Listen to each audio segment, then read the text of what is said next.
Hello दोस्तों, welcome to my channel GK एजुकॉट channel में आप सभी का हार्दिक स्वागत है। दोस्तों, ये मेरी भारतीय संविधान की सीरीज चल रही है जिसको मैं लूसेंट बुक से कवर कर रहा हूँ।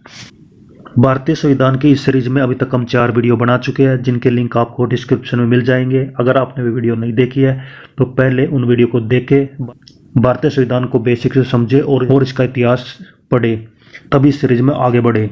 आज की वीडियो में हम कवर करेंगे भारतीय संविधान की अनुसूची। भारतीय संविधान में 12 अनुसूची है। 8 अनुसूची तब थी जब भारत आज़ाद हुआ था, भारत में संविधान लागू किया गया था। उसके बाद 4 अनुसूची और जोड़ी गई है। वे कौन सी अनुसूची है वो हम इस वीडियो में आपको बताएंगे, और क्या क्या चीज़ें इंपॉर्टेंट है, कंपटीशन एग्जाम में क्या चीज़ें पूछी जाती है वो आपको साथ के साथ बताते रहेंगे। मेरी वीडियो आपको लंबी मिलेगी, क्योंकि मैं आपको हर चीज़ को डिटेल से समझाऊंगा, अच्छे से बताने की कोशिश करूंगा ताकि आपके समझ में आ सके। तो चलिए दोस्तों, शुरू करते हैं।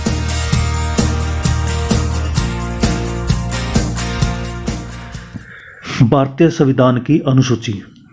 भारतीय संविधान में 12 अनुसूची है, उनको हम पढ़ लेते हैं। जिसमें प्रथम अनुसूची आ जाती है। इसमें बताया गया है कि भारतीय संघ के घटक राज्यों एवं संशोधित 8 क्षेत्रों का उल्लेख है। भारतीय संघ यानी कि भारत में 28 राज्य है और 8 केंद्र शासित प्रदेश है। 2019 से पहले भारत में 29 राज्य थे। जम्मू और कश्मीर को 31 अक्टूबर 2019 को राज्य से केंद्र शासित प्रदेश बनाया गया, जिसमें दो केंद्र प्रशासित देश जोड़े गए, एक जम्मू और कश्मीर और दूसरा लद्दाख। संविधान के 69वें संशोधन के द्वारा दिल्ली को राष्ट्रीय राजधानी क्षेत्र का दर्जा दिया गया था। काफी इंपॉर्टेंट है। द्वितीय अनुसूची पढ़ लेते हैं, सेकंड शेड्यूल पढ़ लेते हैं। इसमें भारतीय राज्य व्यवस्था के विभिन्न पदाधिकारियों, राष्ट्रपति, राज्यपाल, लोकसभा के अध्यक्ष, उपाध्यक्ष, लोकसभा के अध्यक्ष और उपाध्यक्ष दोनों, राज्यसभा के सभापति और उपसभापति दोनों, विधानसभा के अध्यक्ष और उपाध्यक्ष दोनों, विधान परिषद के सभापति और उपसभापति दोनों। विधान परिषद क्या होती है?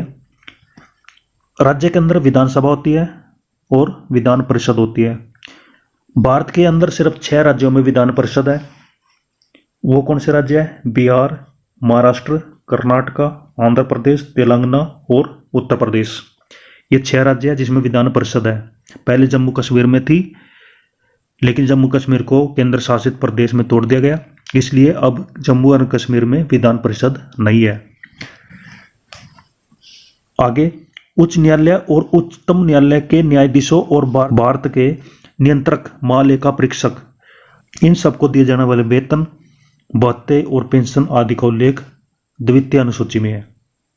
अब तीसरी अनुसूची पढ़ लेते हैं। इसमें विभिन्न पदाधिकारियों, कौन से पदाधिकारी है? जितने मंत्री हैं, उच्चतम न्यायालय एवं उच्च न्यायालय के न्यायाधीश हैं, उनके द्वारा पद ग्रहण के समय ली जाने वाली शपथ का उल्लेख इसमें तीसरी अनुसूची में। पहली अनुसूची में क्या है? राज्य और केंद्र शासित प्रदेश। दूसरी अनुसूची में याद रखिए वेतन, भत्ते और पेंशन किसके है वे आप देख सकते हैं, वो आप याद रखिए। तीसरी अनुसूची में आप याद रखिए शपथ किनकी? मंत्रियों की, या फिर उच्चतम न्यायालय यानी सुप्रीम कोर्ट, या फिर उच्च न्यायालय हाई कोर्ट्स के जो न्यायाधीश है, जजेज है, उनकी शपथ। चौथी अनुसूची, इसमें विभिन्न राज्यों और संघीय क्षेत्रों की राज्यसभा में प्रतिनिधित्व का विवरण दिया गया है। राज्यों और संघीय क्षेत्रों की राज्यसभा में प्रतिनिधित्व का विवरण, यानी राज्यसभा में राज्यों और संघीय क्षेत्रों से जो व्यक्ति चुनकर आएंगे उनका उल्लेख कहाँ पर दिया गया? चौथी अनुसूची में। कुल मिलाकर याद रखिए राज्यसभा में प्रतिनिधित्व फर्स्ट संघ और राज्य, सेकंड वेतन, भत्ते, पेंशन, थर्ड शपथ, फोर्थ राज्यसभा में प्रतिनिधित्व। तो मेन आप वर्ड्स याद रखिए, उससे ही आपको बाकी पता चल जाएगा पूरा। अगर आपके याद नहीं रह पाता है, इन शब्दों की आप लिस्ट बनाइए और केवल कीवर्ड्स याद रखिए। 5वीं अनुसूची में क्या जाता है? इसमें विभिन्न अनुसूचित क्षेत्र आ जाते हैं और अनुसूचित जनजाति के प्रशासन और नियंत्रण के बारे में बताया गया है। जो शेड्यूल ट्राइब्स हैं उसके बारे में बात की गई है 5वीं अनुसूची में। शेड्यूल ट्राइब्स इंडिया के अंदर कहाँ पर है और वहाँ पर कैसे प्रशासन और कैसे कंट्रोल किया जाएगा, वो 5वीं अनुसूची में दिया गया है। तो 5वीं के लिए आप याद रखिए एसटी, जनजाति, अनुसूचित जनजाति। छठी अनुसूची यानी 6th शेड्यूल, इसमें असम, मेघालय, त्रिपुरा, मिजोरम राज्यों के जनजाति क्षेत्रों के प्रशासन के बारे में प्रावधान है। छठा भी आ जाता है एसटी के बारे में, और वो किस राज्य के? असम के, मेघालय के, त्रिपुरा के, मिजोरम के। नॉर्थ ईस्ट में 7 राज्य है जिनको 7 बेबी सिस्टर बोला जाता है, 7 बेबी सिस्टर्स। उसमें आप 3 को छोड़ दीजिए, अरुणाचल प्रदेश से शुरू करिए, उसके नीचे आ जाता है नागालैंड और उसके नीचे आ जाता है मणिपुर। उन तीनों को सिक्वेंसली लाइन वाइज आप छोड़ दीजिए। बाकी जितने भी 4 राज्य बच जाते हैं, असम, मेघालय, त्रिपुरा और मिजोरम, इनको आप याद रखिए। ये छठी अनुसूची के बारे में बात करते हैं, जो बताते हैं कि इनमें जो शेड्यूल ट्राइब्स है, जनजाति क्षेत्र है, उनके प्रशासन के बारे में किस तरह के प्रावधान होने चाहिए। 7वीं अनुसूची आपके लिए काफी इंपॉर्टेंट हो जाती है, क्योंकि इसमें बताया गया है कि केंद्र और राज्यों के बीच में शक्तियों का बंटवारा। केंद्र में प्रशासन है, राज्य में प्रशासन है, जो कि अलग अलग सरकारें चलाती हैं। अब केंद्र किन शक्तियों को अपने पास रखेगी और कितनी शक्तियां राज्यों को दी जाएगी, ये सब किस में बताया गया? 7वीं अनुसूची में। किसमें? 7वीं अनुसूची में। 7वें में आपकी वर्ड्स याद रख सकते हैं, शक्तियों का बंटवारा किसमें? राज्यों और केंद्र में। इस अनुसूची में सरकारों के द्वारा शुल्क एवं कर लगाने के अधिकारों का उल्लेख है, और इसके अंतर्गत 3 सूचियां हैं: संघ सूची, राज्य सूची और समवर्ती सूची। संघ सूची यानी यूनियन लिस्ट, राज्य सूची यानी कि स्टेट लिस्ट, समवर्ती सूची यानी कॉन्करेंट लिस्ट। तीनों को बारी बारी से पढ़ लेते हैं और ये आपके लिए काफी इंपॉर्टेंट है। संघ सूची के बारे में पढ़ते हैं। इस सूची में दिए गए विषय पर केंद्र सरकार कानून बनाती है। संघ सूची के अंदर जितने सब्जेक्ट्स दिए गए हैं उनके ऊपर कानून बनाने का अधिकार केवल केंद्र सरकार के पास है। और ये टोटल कितने विषय है? संविधान के लागू होने के समय ये 97 थे और आज के समय कितने हैं? 100। आप याद रखिए 97 कब थे? जब भारतीय संविधान लागू किया गया था 1995 में 97 विषय थे जिनके ऊपर केंद्र सरकार कानून बना सकती थी। अब इन्होंने बढ़ाकर कितने कर लिए? 100। संघ सूची के कुछ महत्वपूर्ण विषय है, कुछ महत्वपूर्ण तो सब्जेक्ट्स है जिनके ऊपर कंट्रोल किसका? केंद्र का। जिसमें आ जाता है देश की प्रतिरक्षा, देश की रक्षा करना तो केंद्र सरकार का अधिकार है। विदेशी मामले, युद्ध एवं शक्तियां, रेल, डाक, तार, मुद्रा, बैंकिंग, परमाणु शक्तियां, इन सब पे कंट्रोल कौन करेगा? संघ, केंद्र सरकार। और ये सब किस में आता है? संघ सूची में। संघ सूची में कितने विषय? 97। आगे आता है राज्य सूची। इस सूची में दिए गए विषय पर राज्य सरकार कानून बनाती है। राष्ट्र हित से संबंधित होने पर केंद्र सरकार भी इन पर कानून बना सकती है। जब राष्ट्रपति शासन लागू हो जाता है या राष्ट्र के हित के लिए कोई स्टेप लिया गया हो, कोई कदम उठाया गया हो, तब केंद्र सरकार राज्य सूची के दिए गए विषय पर भी कानून बना सकती है, लेकिन ये बहुत कम होता है। संविधान के लागू होने के समय इसमें 66 विषय थे। कितने थे? 66, 66। और आज के समय कितने रह चुके हैं? 61। दोनों आपको याद रखने हैं। 66 थे जब संविधान लागू किया गया और 61 कब है? आज के समय पर। राज्य सूची में शामिल कुछ विषय इस प्रकार से: शांति और व्यवस्था, राज्य के अंदर, सिर्फ राज्य के अंदर शांति और व्यवस्था। राज्य के अंदर पुलिस प्रशासन, राज्य के अंदर जेल, राज्य के अंदर स्थानीय शासन, राज्य की कृषि पर अधिकार किसका है? राज्य सरकार का। जन स्वास्थ्य पर कानून बनाने का अधिकार किसका? राज्य सरकार का। राज्य के अंदर होने वाले व्यापार और न्याय विभाग, इन पर भी कानून कौन बनाता है? राज्य सरकार है। अब आ जाता है समवर्ती सूची, जिस पर दोनों ही कानून बना सकते हैं। कौन? केंद्र भी और राज्य भी। तो समवर्ती सूची के अंतर्गत दिए गए विषय पर केंद्र एवं राज्य दोनों सरकारें कानून बना सकती है, परंतु कानून के विषय समान होने पर केंद्र सरकार द्वारा बनाया गया कानून ही मान्य होता है। राज्य सरकार के द्वारा बनाया गया कानून केंद्र सरकार के कानून बनाने के साथ ही समाप्त हो जाता है। यदि एक ही विषय पर राज्य सरकार भी कानून बनाती है, केंद्र सरकार भी कानून बनाती है, तो लागू कौन सा होगा? केंद्र सरकार का कानून। संविधान के लागू होने के समय समवर्ती सूची में कितने विषय थे? 47। और आज के समय पर कितने हैं? 52। तीनों याद रखिए। सूची में 97 थे, राज्य सूची में 66 थे और समवर्ती सूची में 47 थे। संघ सूची में बढ़ाए गए 97 से 100 हो चुके हैं। राज्य सूची में घटाए गए 66 से 61 रह चुके हैं। समवर्ती सूची में भी बढ़ाए गए 47 से 52 हो चुके हैं। यानी जहाँ जहाँ केंद्र सरकार कानून बना सकती है वहां पर विषय बढ़ाए गए हैं। समवर्ती सूची के कुछ विषय इस प्रकार से दिए गए हैं। दीवानी और फौजदारी, जिस पर दोनों कानून बना सकते हैं। कानून प्रक्रिया पे, विवाह और तलाक पर, शिक्षा पर भी दोनों कानून बना सकते हैं।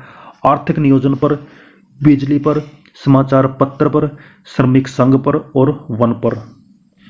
अभी पढ़ लेते हैं 8वीं अनुसूची। इसमें भारत की 22 भाषाओं का उल्लेख है। 8वीं अनुसूची में कीवर्ड्स आप याद रखिए। 22 भाषाएं, 22 भाषाएं। मूल रूप से 8वीं अनुसूची में 14 भाषाएं थी। जब 8 अनुसूची बनी थी उस समय 14 भाषाएं थी। उसके बाद 8 भाषाएं और जोड़ी गई। कब कब जोड़ी गई? 1967 ईस्वी में 21वें संविधान संशोधन में सिंधी को जोड़ा गया।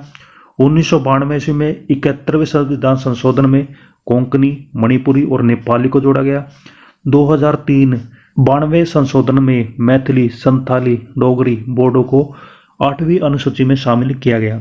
तो कुल मिला के आप याद रखिए 8वीं अनुसूची में किसका उल्लेख है? 22 भाषाओं का।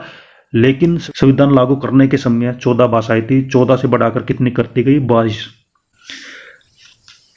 9वीं अनुसूची आ जाती है जो कि बाद में जोड़ी गई।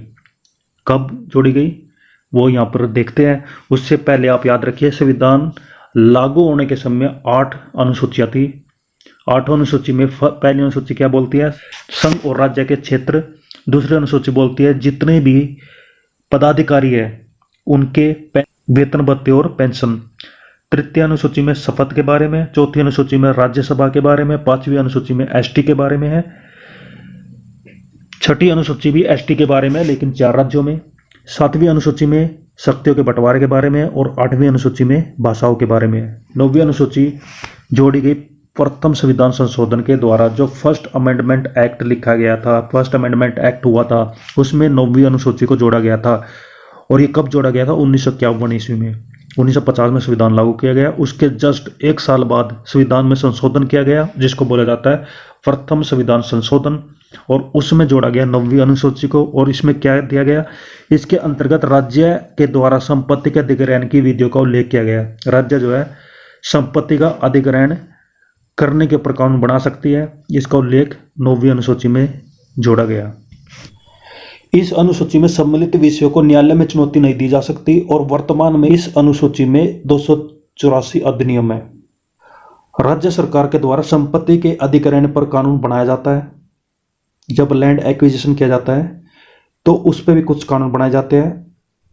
वो 9वीं अनुसूची में बताया गया है। और इस अनुसूची में 284 अधिनियम है। 284 एक प्रकार से मान सकते हैं कानून बनाए गए हैं। अब तक ये माना जाता था कि संविधान की 9वीं अनुसूची में सम्मिलित कानूनों की न्याय समीक्षा नहीं की जा सकती। लेकिन 11 जनवरी 2007 के संविधान पीठ के एक निर्णय के द्वारा यह स्थापित किया गया कि 9वीं अनुसूची में सम्मिलित किसी भी कानून को इस आधार पर चुनौती नहीं दी जा सकती कि यह मौलिक अधिकारों का उल्लंघन करता है। और उच्चतम न्यायालय इस कानूनों की समीक्षा कर सकता है। उच्चतम न्यायालय इन कानूनों की समीक्षा कर सकता है।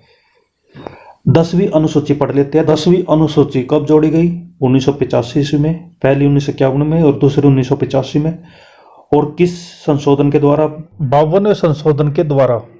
इसमें क्या उल्लेख किया गया है? दल बदल से संबंधित प्रावधान।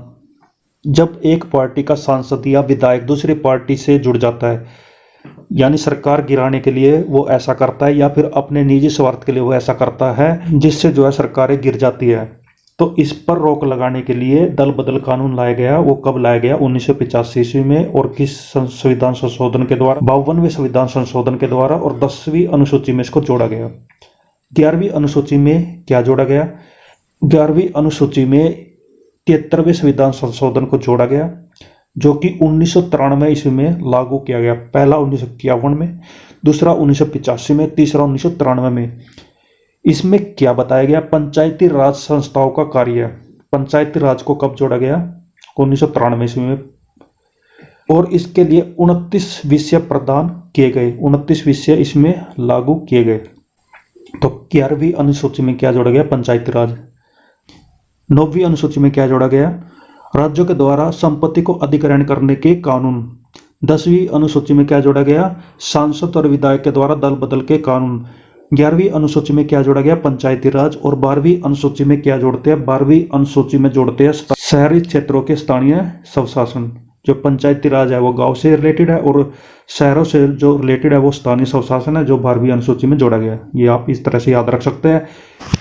दोस्तों आगे पढ़ते हैं भारतीय संविधान के भाग। भारतीय संविधान में 22 भाग है जिनका उल्लेख, जिनकी लिस्ट यहाँ पर दी गई है। हर भाग में कितने अनुच्छेद दिए गए हैं वो भी इस लिस्ट में दिया गया है।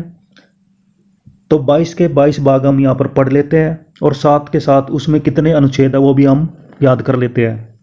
अगर आप अनुच्छेद पढ़ लेते हैं, हर अनुच्छेद के बारे में जान लेते हैं, तो आप ये समझ लीजिए कि आपने भारतीय संविधान को पढ़ लिया है, भारतीय संविधान को समझ लिया है। तो वो सब आपको इस सीरीज में अच्छे से बताया जाएगा, आप टेंशन मत लीजिए, सबको सभी अनुच्छेद को अच्छे से समझाया जाएगा। उससे पहले हम भाग पढ़ लेते हैं, भाग में कितने अनुच्छेद हैं। तो पहला भाग आ जाता है जिसमें दिया गया है संघ और उसका राज्य क्षेत्र, जिसमें 4 अनुच्छेद हैं। भाग को बोला जाता है पार्ट्स और अनुच्छेद को बोला जाता है आर्टिकल्स। सबसे पहले आप याद रखिए जो भाग है, पार्ट्स है, भारतीय संविधान के कितने पार्ट्स हैं। जब भारतीय संविधान लागू किया गया था उस समय 22 पार्ट्स थे, 22 भाग थे, जो अब बढ़कर कितने हो चुके हैं? 25। अनुच्छेद कितने थे? 395। 395 अनुच्छेद थे, जो अब बढ़कर कितने हो चुके हैं? 448, 448। यहाँ पर सिर्फ 22 भागों का उल्लेख है, वो हम पढ़ लेते हैं। पहले आ जाता है संघ एवं उसका राज्य क्षेत्र, जिसमें 4 अनुच्छेद आते हैं, 4 आर्टिकल्स आते हैं, तो आप याद रखिए 4। सेकंड भाग में नागरिकता के बारे में बताया गया है, जिसमें 5 से 11 आर्टिकल्स हैं, जिसमें टोटल कितने आर्टिकल्स हैं? 6। तीसरे भाग में आ जाता है मौलिक अधिकार, जिसमें अनुच्छेद है 12 से 35, टोटल कितने हैं? 18। फोर्थ भाग में आ जाता है निधि निर्देशक तत्व, जो कि 36 से 51 है, टोटल कितने हैं? 15। नेक्स्ट है भाग 4 क, जिसमें मूल कर्तव्य के बारे में बताया गया है, इसमें सिर्फ एक ही आर्टिकल है, 51 क। नेक्स्ट भाग 5, जिसमें संघ के बारे में बताया गया है और आर्टिकल्स आ जाते हैं इसमें 52 से 151, टोटल कितने? ये मान के चलो 99। और राज्यों के बारे में ही सेम चीज आ जाती है, जो कि भाग 6 में दी गई है, जो 152 से 237 तक है, और इसमें कुल कितने आर्टिकल्स आ जाते हैं? 85। भाग 7 पहली अनुसूची के भाग ख के राज्य है, 238 इसमें आर्टिकल आता है, अनुच्छेद आता है, लेकिन ये निरसित हो चुका है, इसको हटाया जा चुका है। 8वां भाग आ जाता है जिसमें बताया गया संघ राज्य क्षेत्र, जिसमें आर्टिकल्स है 239 से 242 तक, यानी कुल मिला के 4। ये जो मैं आपको गिनती बता रहा हूँ, किसी में 99 है, 85 या 4 है, तो ये ±1 हो सकता है, क्योंकि मैं एग्जैक्ट नहीं बता पा रहा हूँ। नेक्स्ट है भाग 9, जिसमें पंचायतों के बारे में बताया गया है, जिसमें हम आर्टिकल कवर करेंगे 243 कैसे हटाए, यानी आर्टिकल्स के भी सब पार्ट्स होते हैं, सब आर्टिकल्स होते हैं। वैसे भाग के भी सब पार्ट्स हैं, उपभाग है जो कि 9 का है, जो जिसमें नगर पालिका के बारे में बताया गया है। इसके तहत हम आर्टिकल कवर करेंगे 243 तय से लेकर 243 ये 6 तक। 9 का है जिसमें सहकारी समितियों के बारे में बताया गया है, 243 ये जैसे यह न तक हम कवर करेंगे। 10वां पार्ट आ जाता है, 10वां भाग आ जाता है, जिसमें अनुसूची और जनजातीय क्षेत्रों के बारे में बताया गया है। इसके तहत हम आर्टिकल कवर करेंगे 244 और 244 का। 11वां भाग आ जाता है जिसमें संघ और राज्यों के बीच संबंध बताया गया है, जिसमें हम आर्टिकल कवर करेंगे 245 से लेकर 263 तक। 12वीं अनुसूची में आ जाता है वित्त, संपत्ति, संविदाएं और वाद। वित्त, संपत्ति, संविदाएं और वाद 264 से लेकर 300 तक हम इसको कवर करेंगे। 13वां भाग आ जाता है जिसमें बताया गया है कि भारत के राज्य क्षेत्र के भीतर व्यापार, वाणिज्य एवं समागम, जिसमें हम आर्टिकल अनुच्छेद कवर करेंगे 301 से लेकर 307 तक। भाग 14 जिसमें संघ एवं राज्यों के अधीन सेवाएं बताई गई है, जिसमें हम आर्टिकल कवर करेंगे 308 से 323 तक। 14 क में हम अधिकरण के बारे में पढ़ेंगे, जिसमें आर्टिकल कवर करेंगे 323 क और 323 ख। भाग 15 जिसमें निर्वाचन के बारे में बताया गया, जिसमें हम अनुच्छेद कवर करेंगे 324 से लेकर 329 तक। भाग 16 जिसमें बताया गया है कि कुछ वर्गों के संबंध में विषय उपबंध अनुच्छेद कवर करेंगे 330 से 342 तक। भाग 17 जिसमें राजभाषा के बारे में बताया गया है, जिसमें आर्टिकल कवर करेंगे 343 से 351, ये काफ़ी इंपॉर्टेंट है। 18वां आपात उपबंध के बारे में बताता है, जिसमें हम आर्टिकल कवर करेंगे 352 से लेकर 360 तक, ये भी इम्पोर्टेंट है। भाग 19 प्रकीर्ण को कवर करेंगे हम 361 से लेकर 367 तक। 42वां भाग 20 संविधान संशोधन, इसके बारे में बताया गया 368 आर्टिकल में। 21 अस्थायी संक्रमणकालीन और विशेष उपबंध 369 से 392 तक। और 22 भाग नंबर 22 संक्षिप्त नाम प्रारंभ, हिंदी में प्राधिकृत पाठ और निरसन, इसमें आर्टिकल दिए गए 393 से 395 तक। तो दोस्तों कुल मिलाकर हमारे देश के अंदर 12 अनुसूची है, 22 भाग है और 395 अनुच्छेद है। इन सबको हमने इस वीडियो में कवर कर लिया है। अनुसूची के बारे में टोटली बता दिया गया है, भाग के बारे में टोटली बता दिया गया है, बाकी बच जाते हैं अनुच्छेद। हर अनुच्छेद के बारे में हम आगे की वीडियो में पढ़ेंगे। तो दोस्तों ये थी आज की वीडियो, जिसमें हमने कवर किया भारत की अनुसूचियाँ, भारत के भाग और भारत के अनुच्छेद। वीडियो आपको कैसी लगी? वीडियो अच्छी लगी है, समझ में आई है तो वीडियो को लाइक करें, शेयर करें, अपने दोस्तों के साथ व्हाट्सएप पे, फेसबुक पे शेयर करें। तो मिलते हैं दोस्तों नेक्स्ट वीडियो में, इसमें हम शुरू करेंगे अनुच्छेद। तो दोस्तों हंसते रहिए, मुस्कुराते रहिए, जी जान लगाकर पढ़ाई करिए। बेस्ट ऑफ लक सभी को। Thank you. जय हिंद, जय भारत, वंदे मातरम।